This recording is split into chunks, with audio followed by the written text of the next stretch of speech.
Hoje nós vamos entrar em uma história que desafia a nossa compreensão sobre o que é o mal. É um daqueles casos que força a gente a olhar para o abismo, para o lado mais sombrio da natureza humana, e a gente percebe que as coisas vão muito além do que se pode imaginar. Esse é o tipo de coisa que nos deixa com uma pergunta incômoda na cabeça: como isso pôde acontecer por tanto tempo sem que ninguém percebesse, sem que ninguém soubesse o que estava acontecendo? Essa história se passa em uma casinha de 2 andares em um vilarejo pitoresco no interior da Alemanha, um lugar chamado Flutterschen, com menos de 1000 habitantes, onde as notícias correm rápido e todos se cumprimentam na rua. Por fora, a casa parecia um lar como qualquer outro, um lar com uma família grande, cheia de crianças e aparentemente muito feliz. Mas o que acontecia atrás daquelas paredes, quando as cortinas se fechavam, era um segredo macabro.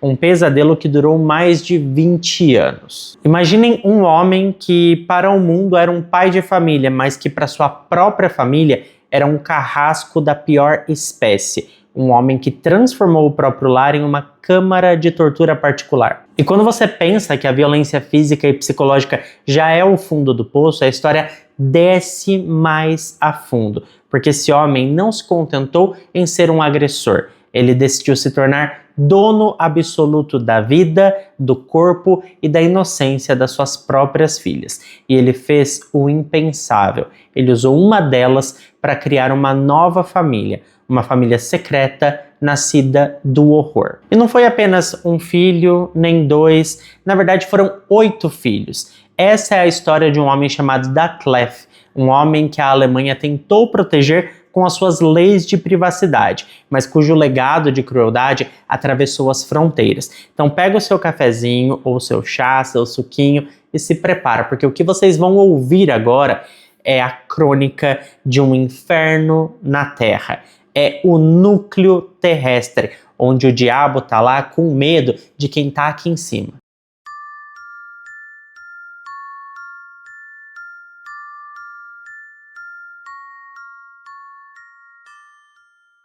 Pessoal, só um aviso rápido antes da gente começar. Vocês vão notar que o principal envolvido neste caso é chamado apenas pelo primeiro nome, o Detlef, e a inicial do seu sobrenome, que é S. Isso acontece por causa das leis de privacidade muito rigorosas da Alemanha, que protegem a identidade completa das pessoas em processos criminais. Por respeito a essas leis e às vítimas, nós vamos usar apenas os nomes e as informações que foram divulgadas publicamente pela investigação, ok? Bom, gente, tudo isso começa com um homem envolto a um mistério. O Detlef, ele nasceu em 1963 e os detalhes da sua infância são bem escassos. O que se sabe é que o primeiro grande trauma da sua vida veio de forma avassaladora. Ele perdeu o pai e a mãe ao mesmo tempo quando ainda era uma criança. As circunstâncias exatas nunca foram totalmente esclarecidas, mas a hipótese mais provável é que tenha acontecido ali um acidente trágico. E de um dia para o outro, o pequeno Detlef se viu órfão e foi jogado no impessoal sistema de lares adotivos da Alemanha. Ele passou toda a sua infância e adolescência pulando de um lugar para o outro, sem nunca criar raízes, sem nunca sentir o que era ter um verdadeiro lar. Nós não sabemos os detalhes do que ele viveu nesse sistema, mas o impacto na sua formação foi profundo e muito devastador. Uma avaliação de saúde mental feita naquela época revelou algo bem preocupante. Embora ele não tivesse um diagnóstico clínico de transtorno de personalidade ou de doença mental, os profissionais perceberam traços alarmantes no seu comportamento. Ele tinha um comportamento bastante antissocial persistente e uma clara tendência à agressão e uma personalidade fundamentalmente destrutiva. Tudo isso era o rascunho do monstro que ele viria a se tornar. Então o tempo passou e nós chegamos em 1984, o Detlef tinha 21 anos de idade e a sua vida aparentemente estava tomando o rumo da normalidade. Quando ele conheceu uma linda jovem chamada Erika, parece que aquele era o melhor momento da sua vida. Ela era uma mulher de 26 anos, 5 anos mais velha e com um histórico de vida já bastante movimentado. A Erika havia se casado pela primeira vez com apenas 16 anos, uma união da qual nasceu o seu primeiro filho. Aos 23 anos, ela se casou novamente e teve outros 3 filhos. Ela era uma mãe solteira com 4 crianças para criar. A paixão entre os dois foi avassaladora e rápida. Em um piscar de olhos, eles estavam casados. Naquele momento, 2 dos filhos da Erika eram apenas bebês de colo. Eles eram gêmeos com 6 meses de vida, conhecidos na mídia apenas pelos nomes de Bjorn e Natalie. Gente, guardem bem esses nomes porque eles são o epicentro da tragédia que tá por vir aqui nessa história. Com a família formada, o casal Detlef e a Erika compraram e se mudaram para uma grande casa de madeira em Flirtschen, uma cidadezinha com um pouco mais de 750 habitantes, ao norte da cidade de Koblenz, no oeste do país. É um vilarejo tão pequeno que mal aparece nos mapas. Tipo de lugar onde a vida de um é o assunto do outro. A casa era um sobrado de madeira bastante simples, de 2 andares, que deveria ser o cenário de uma vida feliz. Logo após a mudança, em um gesto que parecia de amor e compromisso, o Detlef adotou oficialmente os 4 filhos da Erika. Perante a lei, o homem agora era o pai de todos eles. Para completar o quadro de família perfeita, de família margarina, o casal decidiu ter seus próprios filhos. Nasceram então mais 4 crianças, 3 meninos e uma menina. A casa agora abrigava um total de 8 crianças, mas o sonho de um lar amoroso estava prestes a se desintegrar e dar lugar a uma casa dos horrores. O Detlef conseguiu um emprego como motorista de caminhão, um trabalho que, sinceramente, ele detestava profundamente. Cada retorno para casa era como uma chegada de uma tempestade. Ele estava sempre de péssimo humor e a família aprendeu a temê-lo. A presença dele era tão pesada que ao primeiro som dos seus passos na porta, as crianças se espalhavam como baratas, tentando desesperadamente não cruzar o seu caminho. Como já era de se esperar, o álcool se tornou o refúgio do homem e o seu combustível para a maldade. Ele bebia constantemente e a visão ali de 12 ou mais engradados de cerveja vazios se tornou parte da decoração da casa.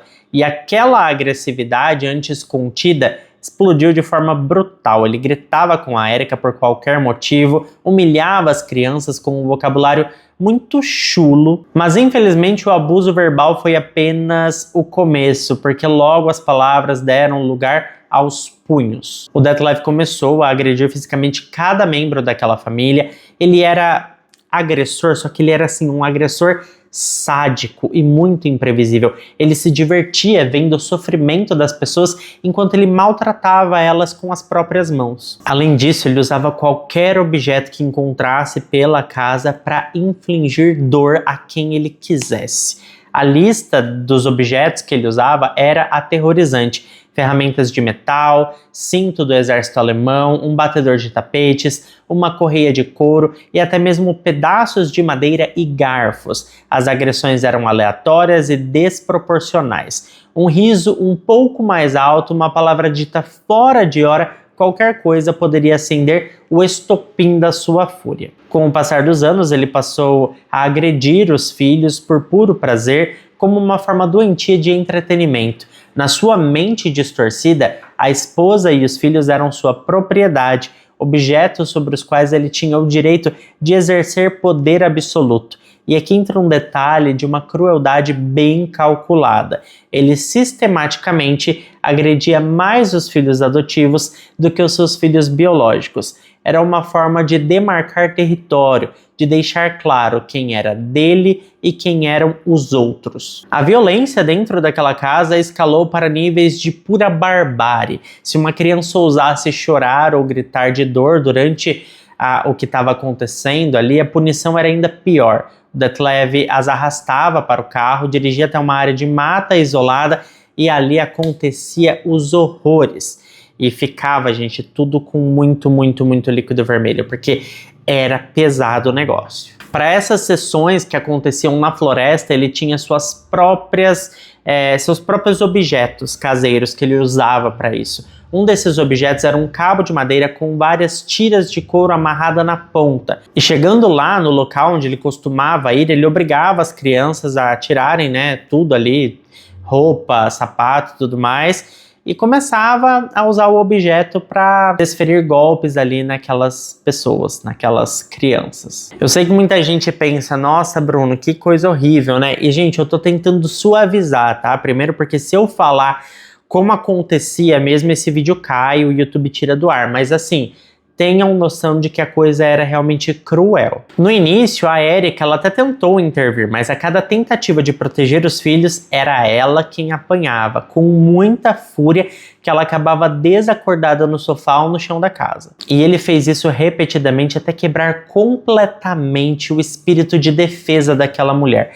até ela se tornar uma espectadora passiva dos horrores que aconteciam naquela casa. E com a mãe neutralizada pelo medo, não havia mais nenhuma barreira. O Detlev passou a organizar rituais de humilhação, ele enfileirava os 4 filhos adotivos na sala de estar e agredia todo mundo ali mesmo, um de cada vez, forçando os outros a assistir e já sabendo que seriam os próximos. Era um espetáculo bizarro de intimidação e poder, e com o passar das semanas, o terror transbordou as paredes daquela casa. Vizinhos começaram a notar a violência e o alcoolismo do Detlev, mas o medo os paralisava. Qualquer um que questionasse aquele homem era recebido com ameaças pesadas. Na escola, os professores viam os hematomas, os cortes, mas engoliam as desculpas esfarrapadas do pai das crianças. Ele dizia que seus filhos eram brutais e se machucavam sozinhos, brincando de lutinha e coisa do tipo. E inacreditavelmente, os professores aceitavam as desculpas. Para selar a sua fortaleza de horror, ele impôs regras de isolamento total. As crianças foram proibidas de praticar esportes ou qualquer atividade que expusesse os seus corpos marcados. Amigos, vizinhos e até mesmo parentes foram banidos da casa, e no ato final de controle ele mandou remover todas as portas de dentro da residência. Não havia mais privacidade. Ele queria ter olhos e ouvidos em todos os cantos. O tempo todo ele jogava um irmão contra o outro, criando um ambiente de desconfiança para que nunca se unissem contra ele. Aquela casa havia se tornado uma prisão e o pesadelo estava apenas começando. Então, o que já era um inferno encontrou um novo patamar de degradação. O Detlev perdeu a sua carteira de motorista por dirigir embriagado e, como consequência, o seu emprego como caminhoneiro. Ao invés de assumir a responsabilidade pelos seus atos, ele canalizou toda a sua fúria e frustração na sua família, culpando-os por seu fracasso. Foi nesse momento de raiva e ociosidade que ele decidiu cruzar a fronteira final da perversidade. Ele estava com tempo, né, e com tédio, e ele decidiu que era o momento de começar a abusar intimamente de todo mundo ali dentro. Os primeiros alvos foram os gêmeos adotivos, o Bjorn e a Nathalie. Naquela altura eles tinham apenas 4 anos de idade. Todas as noites ele entrava no quarto deles, deitava-se na cama e cometia atos indescritíveis. Só que o abuso não se limitou aos gêmeos. Ele se estendeu a todos os 4 filhos adotivos. O ritual acontecia principalmente à noite, na hora de dormir. O momento que deveria ser de paz, segurança e descanso acabou se transformando em um gatilho para o pânico. Por anos ele se safou operando nas sombras da sua própria casa, possivelmente quando a Erika não estava presente. Em 1995, o horror voltou com força redobrada. Era o aniversário de 12 anos dos gêmeos e no meio da festa de aniversário da Nathalie, o Detlev a arrastou para o quarto onde aconteceram as maiores barbaridades que se possa imaginar. A partir daquele dia, a violência íntima se tornou uma rotina diária para ela. O Bjorn também se tornou vítima de uma nova forma de abuso. O Detlev o forçava a entrar no chuveiro com ele e o obrigava a se tocar, dizendo que ele não precisava ter vergonha de nada porque estava ali junto do seu pai. Essa prática doentia depois se estendeu aos outros filhos homens. A situação chegou a um ponto de ruptura quando certo dia todos na casa ouviram os gritos desesperados da Nathalie. A Erika e as outras crianças correram para o andar de cima e a encontraram já com bastante sangue. Pela primeira vez em muito tempo, o instinto materno da Erika falou mais alto e ela gritou para que ele tirasse as mãos da sua filha, mas o homem avançou sobre ela e a agrediu até que ela perdesse a consciência na frente de todos os filhos. A polícia foi chamada e parecia que enfim haveria um ponto de virada que seria o fim daquele pesadelo, mas não foi isso que aconteceu. Porque assim que os policiais chegaram, a Erica estava aterrorizada e provavelmente ameaçada e acabou retirando a queixa dizendo que estava tudo bem. Todos naquela casa se calaram diante das autoridades e depois daquele dia o silêncio e o medo reinaram absolutos por muito tempo. Sem emprego e precisando de dinheiro, a mente doentia do Detlef concebeu um plano que vai além de qualquer compreensão. Ele decidiu transformar os seus próprios filhos em uma fonte de renda. Ele já vinha forçando a Erica a vender o próprio corpo e embolsava todo o dinheiro que ela ganhava, ameaçando agredi-la caso ela se recusasse a entregar tudo o que ganhava. E a partir desse momento ele decidiu que faria o mesmo com as crianças. Em junho de 1995, ele levou a Nathalie, com apenas 12 anos, para a casa de dois de seus amigos. Um desses homens chamava Ali e o outro Mustafa. Eles eram homens bem mais velhos, na casa dos 50 anos, e o que aconteceu lá foi um roteiro de horror. Eles deram álcool para a menina, a forçaram a assistir um filme para adultos e em seguida fizeram coisas horríveis com ela. O Detlef estava presente o tempo todo, dirigindo a cena, e para os seus amigos ele dizia a frase mais tenebrosa que qualquer garota poderia ouvir: vocês podem fazer o que quiserem com ela, ela vai aceitar, ela está acostumada. No final ele recolheu o seu pagamento em dinheiro, todo feliz da vida, e aquilo se tornou uma rotina. Pelo menos 2 vezes por mês, a coitada da Nathalie era vendida. O Detlef começou a fotografar tudo, criando um arquivo doentio que ele vendia na Dark Web. Como a clientela começou a aumentar, o horror se espalhou. Ele começou a fazer o mesmo com a sua filha biológica, a Jasmine, pouco depois do aniversário de 9 anos dela. É claro que a primeira vez da sua filha não seria com os clientes, seria com ele mesmo, e ele a agrediu pela primeira vez em um bosque. E então, depois disso, adicionou ela no seu catálogo, vendendo-a para os mesmos homens e aceitando também a entrada de novos clientes em seu grupo de monstros. Havia momentos em que as duas irmãs, a Nathalie e a Jasmine, eram agredidas juntas, e nessas ocasiões o Detlef cobrava um preço maior pelo combo, mas menor do que se fosse individual. Ele fazia ali um combo mesmo. Eu sei que nesse ponto a pergunta é inevitável: como que ninguém fez nada? A figura da Erica, ela é complexa, porque de acordo com especialistas ouvidos, muito tempo depois, ela também era uma vítima, uma mulher aterrorizada e submissa, que estava acostumada a ceder à violência. Ela dormia no sofá da sala, como se quisesse se distanciar fisicamente do mal que habitava o andar de cima da casa. Ela via o marido levar as filhas para o quarto e sabia o que acontecia, mas estava paralisada. Inclusive, a maioria das crianças não via a mãe como uma cúmplice, mas como outra vítima. Havia um amor profundo e uma lealdade distorcida que mantinha a família unida em seu próprio trauma. A Jasmine, mesmo sofrendo os piores abusos, expressou em suas cartas o medo de destruir a família se denunciasse o pai. Mas é preciso dizer que as suspeitas externas existiram, tá? Em 1998, um tio fez uma denúncia formal,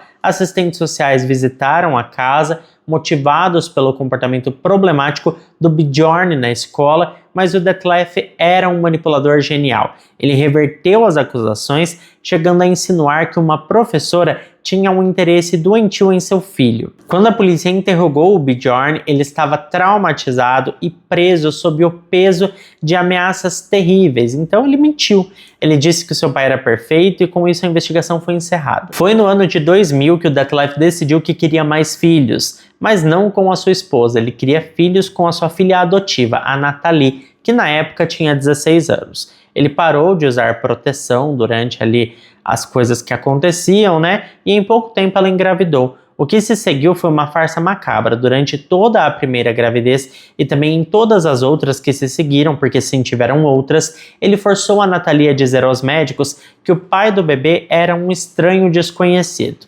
Ele a acompanhava em todas as consultas, passando a imagem de avô carinhoso e protetor que aceitava, né, a gravidez da filha, porque afinal de contas acontece. ele passava a imagem de um pai carinhoso e liberal, tá? E o ciclo se repetiu com uma frequência assustadora. Assim que a Natalie dava à luz, ele a engravidava novamente. Entre os anos 2000 e 2009, dos 16 anos aos 24 anos, a Natalie teve 8 filhos do Detlef. Um deles, um menino chamado Kevin, morreu de síndrome da morte súbita infantil com 3 meses de idade. O Detlef enterrou o bebê secretamente em um vilarejo próximo. Uma médica que ficou desconfiada das gestações anuais e a presença controladora do Detlef chegou a notificar os serviços sociais durante a 4ª gravidez, mas um assistente social visitou a casa e concluiu que não havia nada de suspeito e arquivou o caso. Mas a verdade é que a apatia da Natalie, sua resignação silenciosa e o seu olhar vazio durante os partos, tudo aquilo era um grito de socorro que ninguém soube ou quis ouvir, porque simplesmente era mais fácil fingir que estava tudo certo. Em 2002, o castelo de cartas do Detlef balançou. O Bjorn, agora com 18 anos, já não suportava mais aquele horror silencioso. Um dia, ao ouvir os gritos, ele encontrou a sua irmã mais nova, a Jasmine, escorrendo ali líquido vermelho pelo chão, no chão do quarto, após mais um momento de horror. O Bjorn explodiu e confrontou o Detlef, gritando a verdade que todos sabiam, mas ninguém ousava dizer. Eu sei que você é o pai dos filhos da minha irmã gêmea. E a reação do Detlef foi a de sempre, negação e violência. Mas desta vez, uma das crianças conseguiu ligar para a polícia. O Bjorn e o seu irmão Sven foram levados à delegacia e contaram tudo em detalhes. Parecia que finalmente a justiça seria feita, mas o sistema falhou de novo de forma espetacularmente bizarra. A polícia local, talvez por não querer lidar com um caso tão complexo, simplesmente repassou a responsabilidade para os serviços sociais. Eles informaram aos garotos que não iriam interferir em assuntos domésticos, principalmente envolvendo menores de idade, e disseram que os assistentes sociais iriam cuidar de todos eles. Agora, como assim? A polícia recebe uma denúncia dessa magnitude e fala que não vai fazer nada? Pelo amor do Senhor Jesus? Como que isso pode acontecer? Não entra na minha cabeça, e eu acredito que na cabeça de ninguém, porque eles poderiam ter sido salvos ali naquele momento, mas a polícia resolveu virar as costas para todas aquelas vidas que estavam sendo destruídas e que eles permitiram. E é claro que isso só taca mais o terror em quem já está aterrorizado, porque você, imagina, você demorou tanto para pedir ajuda, e quando você pede ajuda, você vê que simplesmente foi ignorado. E, gente, a polícia passou, para o serviço social essa denúncia e demorou dias até que um assistente social aparecesse na casa. Tempo mais do que o suficiente para que o Detlef conseguisse aterrorizar a família e forçá-los ao silêncio mais uma vez.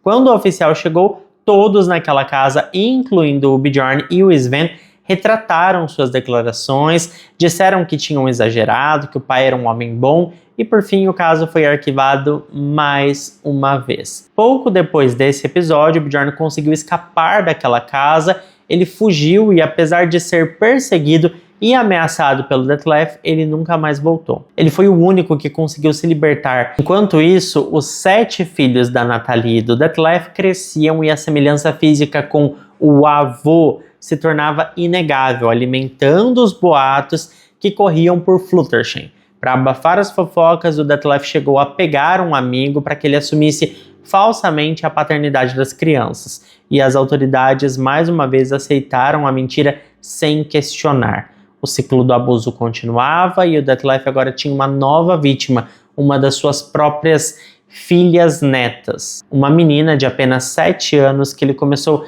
a levar para a floresta e abusar ali, da sua intimidade, repetindo todo o padrão de horror.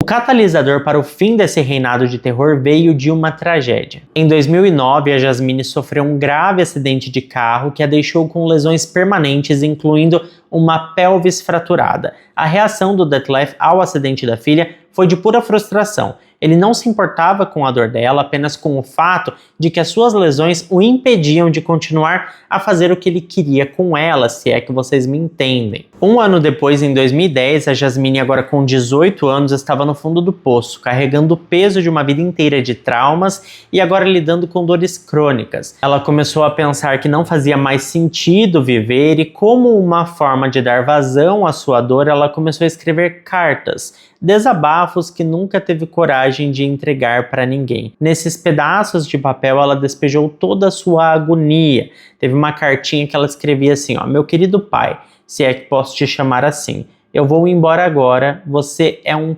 pedo doente. Para sua mãe, ela escreveu: mãe, uma pergunta, por que você fez isso a si mesma e aos seus filhos? Como se não percebesse o que estava acontecendo.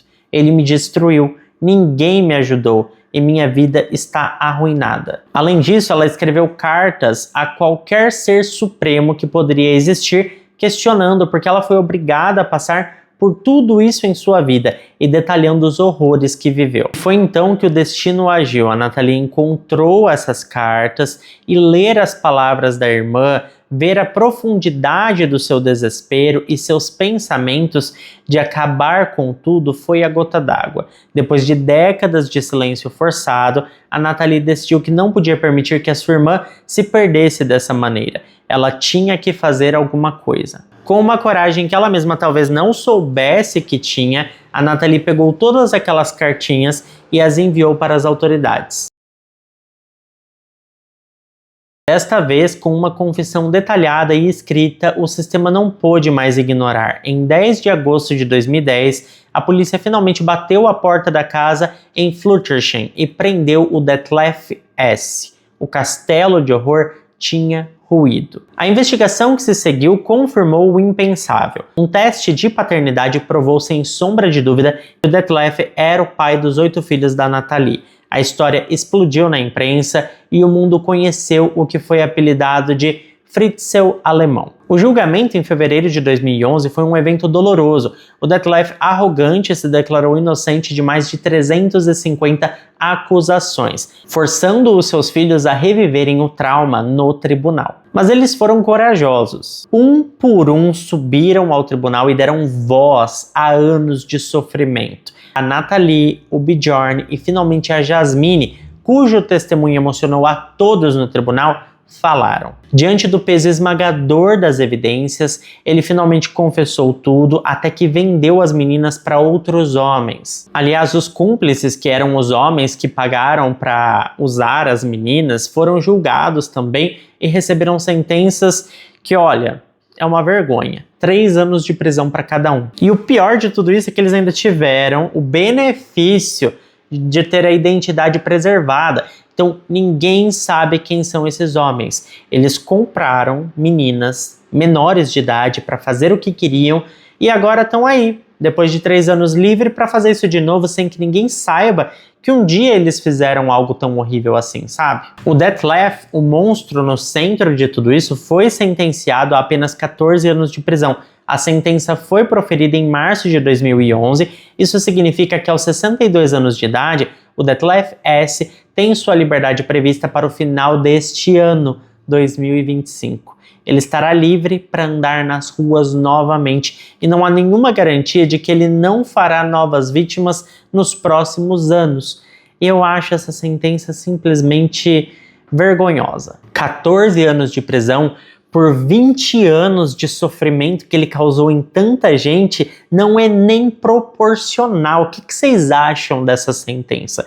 Para mim é um final triste e revoltante para uma história tão cheia de dor. A única coisa que nos resta é torcer para que as inúmeras vítimas desse caso, todas aquelas crianças e a mulher dele que passaram por todo esse inferno, tenham encontrado forças para reconstruir as suas vidas, para encontrar paz e felicidade e para viverem livres da sombra do homem que lhes roubou a infância e a vida. Então, quando a gente for reclamar de novo das penas aqui do Brasil, a gente pode lembrar desse caso lá da Alemanha, onde o cara por mais de 20 anos tornou a vida da família toda um inferno, vendeu as próprias filhas e teve 14 anos de prisão. Eu acho que no final das contas, para ele pelo menos, o crime compensou, porque ele se divertiu aí, né, por todo esse período, já que ele era um monstro sádico, um verdadeiro embuste, e logo vai estar nas ruas de novo para sei lá o que ele vai fazer. Desculpa, gente, me revoltei, mas é inevitável, né? De qualquer forma, é claro que eu quero saber o que vocês acham dessa história toda, deixa para mim aqui nos comentários.